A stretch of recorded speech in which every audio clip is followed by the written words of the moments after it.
The decision not to debate on Fox is short-sighted and could hurt the party and its candidates. The Democratic National Committee's decision to bar Fox News from hosting a 2020 Democratic presidential primary debate will undoubtedly, and understandably, prove to be a popular decision with the party's core, primarily coastal base. But it's also very short-sighted and could hurt the party and its candidates. In the minds of many progressive Democrats, Fox News may be synonymous with Sean Hannity. But in the minds of many other Americans, Fox News is synonymous with what they put in to watch Bret Baier, Shepard Smith or Chris Wallace.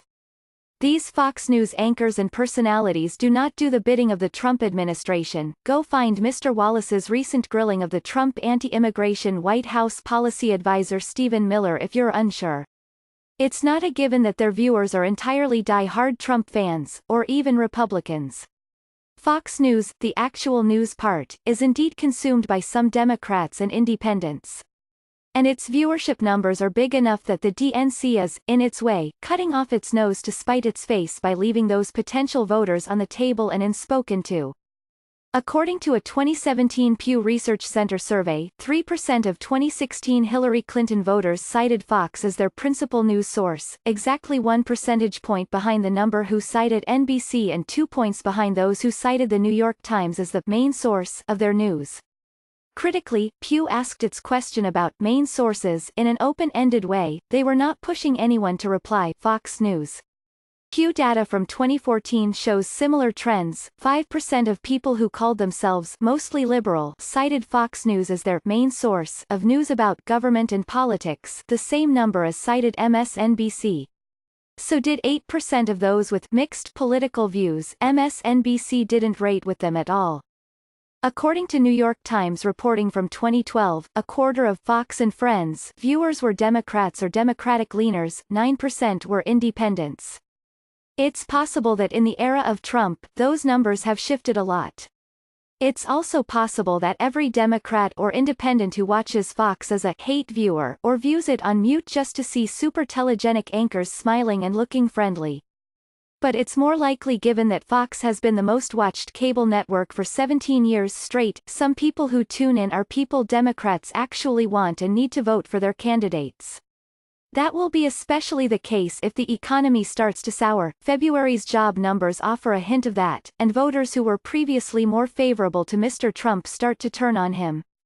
That could easily happen in places where Fox is most likely consumed more by Democrats and independents, like Iowa, the first caucus state, where many farmers are reeling from the effect of Mr. Trump's tariffs and where, in a packed primary field, 10 votes here or 10 votes there might make the difference between who emerges as a real contender for the nomination and who is culled straight out of the gate.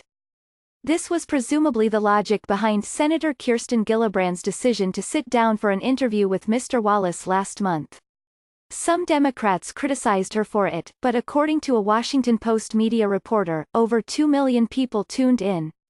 Compare that with CNN's town halls with Senator Bernie Sanders, 1.35 million viewers, Senator Kamala Harris, 1.95 million, Senator Amy Klobuchar, 1.15 million, and Howard Schultz, 1.02 million. Ms. Gillibrand may be onto something here, even if the Democratic Party as a whole is not.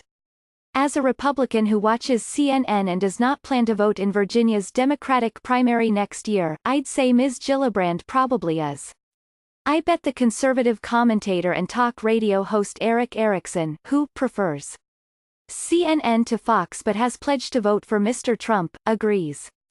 Apart from those numbers and facts, there's another reason Democrats shouldn't bar Fox News from hosting a debate. Ever heard the old political saying that you should never pick a fight with someone who buys ink by the barrel? It's actually true. Diving into the media bias trough and attacking actual news organizations, and Fox News is one, as demonstrated by a roster of reporters that includes John Roberts and Ed Henry, is the last refuge of losing political organizations and candidates who will not triumph on the day. It's an easy base hit that gins up existing supporters and makes them extra motivated by feeling hard done by media elites. In some cases, it may even be 100% true. But think about it historically, virtually every time you see a candidate or political group respond by explicitly screaming media bias, they end up losing the election they are fighting to win or whatever battle they find themselves in. It happened in 2008, it happened in 2012, and it happened in 2016. The DNC people do not want to play that game, even if short-term they think it's good for getting people who otherwise could not give a monkey's uncle about the committee to pony up more $5 and $10 donations.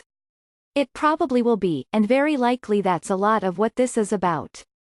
Smart political campaigns are about looking ahead to where things will most likely stand and what votes will be needed on election day, or the beginning of early voting, and not responding to whatever the drama of the day or the week is. Democrats hate Fox, and the pressure not to lend them credibility or punish it by allowing it to host a debate is immense. But giving into it is ultimately more likely than not to prove short-sighted and pointless. The "no Fox debate" rabble-rousers will vote Democratic anyway, those Democrats and independents watching Fox might not. Suck it up and do the debate. It's the smarter move strategically. Liz Mair, who was a strategist for campaigns by Scott Walker, Roy Blunt, Rand Paul, Carly Fiorina and Rick Perry, is the founder and president of Mair Strategies.